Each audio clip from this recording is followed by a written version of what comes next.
Good morning, this is LymeOnline's Francesca Evans bringing you up to date with all the latest news from the Lyme Regis area. Emergency services were called to a distressing incident in Lyme Regis on Wednesday afternoon when an elderly man's mobility scooter reportedly ran out of control down the steep bank of Lister Gardens, leaving him with serious injuries. The ambulance service and Devon Air Ambulance were called to the scene, with the helicopter landing on the Anning Road playing field.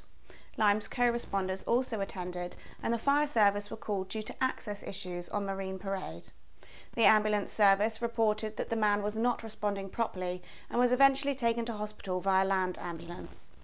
Lister Gardens and the flat roof area at the bottom of the bank is owned by Lyme Regis Town Council, which has recently been discussing safety issues surrounding the area. A statement said the council was very concerned to hear about the accident, and they sent their thoughts and best wishes to the man involved, as well as their thanks to the emergency services. It has been a busy week for emergency services in Lyme Regis. On Tuesday, police attended an address in Woodmead Road where a 38-year-old local man was arrested on suspicion of burglary after jewellery was stolen from a house in Pound Street last month. An elderly woman was targeted in this distraction burglary on March 20th, with the offender knocking on the door and saying his dog had squeezed through the fence into the victim's garden. Having gone to look for the dog, the woman later found her jewellery box had been stolen. The man has now been released under investigation as detectives continue to make further inquiries. Police were also in Lyme Regis last Friday afternoon following a 4-car collision on Uplyme Road near to the Woodruff School. There were no reports of any injuries, but one of the cars involved reportedly failed to stop at the scene.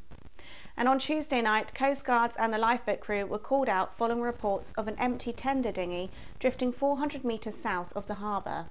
It was found that the boat had been pushed out in the very high spring tide by what was described as partying beachgoers, making the most of the warmer weather and the relaxed lockdown restrictions.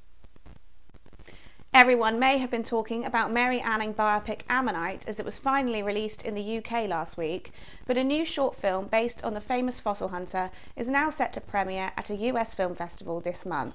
Sea Dragon, filmed partially on Charmouth Beach, stars Chiara Holly Pagliano in her first on-screen role as a young Mary Anning as she makes the groundbreaking discovery of the first ichthyosaur skeleton. The film has been selected to be screened at the Cleveland International Film Festival, which will be held online only from April 7th to 20th, with Sea Dragon available to screen on April 8th. You can find full details and purchase tickets via the website shown on screen now, and here's a clip from the trailer. There's a natural order to this world.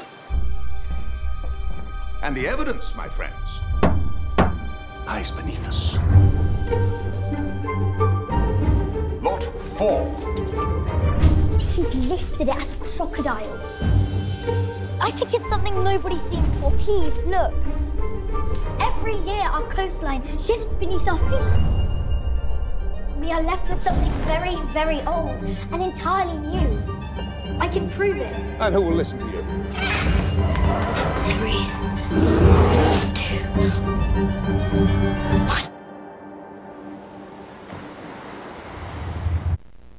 Graffiti, which has appeared on concrete blocks on Monmouth Beach, once used to defend the coastline during the Second World War, has split local opinion. The 4 concrete blocks have been spray painted in bright yellow and pink, with some welcoming the graffiti as a colourful addition to the beach, and others describing it as vandalism of a piece of history. The concrete blocks are known as Dragon's Teeth and were put in place along the south coast during World War II to stop German tanks from driving up beaches. Graffiti was recently posted on social media, splitting the views of residents. Now, who wouldn't fancy a trip around the bay in this stunning sailing ship? The Golden Horizon is set to stop in Lyme Regis this summer as part of an 11-day cruise around the southwest peninsula. The ship is the world's largest square-rigged sailing vessel and a near replica of the 1913 ocean vessel France 2. It offers adventure seekers a unique sailing experience with a luxurious and elegant interior, including a restaurant, piano bar and spa. You should be able to spot it in Lyme Regis on August 1st. In local sport, football returns to the Davy Fort tomorrow, although spectators will not be able to watch the game from inside the ground or have a drink afterwards. Recreational sport has been given the go-ahead by the government, but under strict COVID-19 rules. The Seasiders commenced training this week, and manager Julian Simia said he was delighted with the turnout. The first team are now back in action tomorrow with a home match against Fennerton, who lead the reset Devon and Exeter League Premier East Division table with maximum points from 3 games.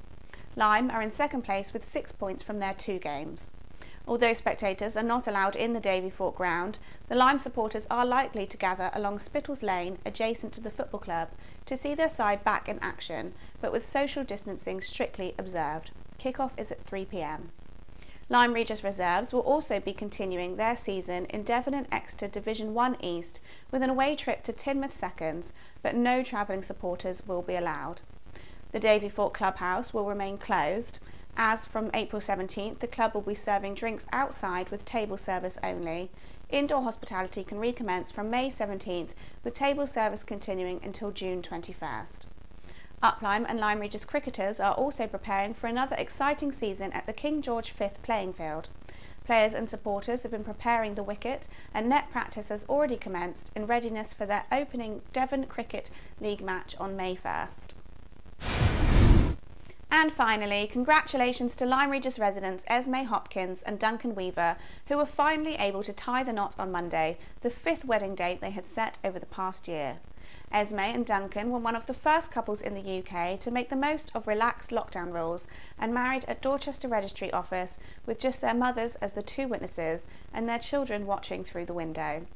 The family were then able to celebrate together with champagne and a picnic on Lyme Regis Beach, and luckily were able to enjoy some sunshine too. Thanks for watching LymeOnline's video news bulletins. Don't forget you can stay up to date with all the latest local news throughout the week on the LymeOnline website, and you can also follow us on Facebook, Twitter and Instagram. Have a great weekend and happy Easter.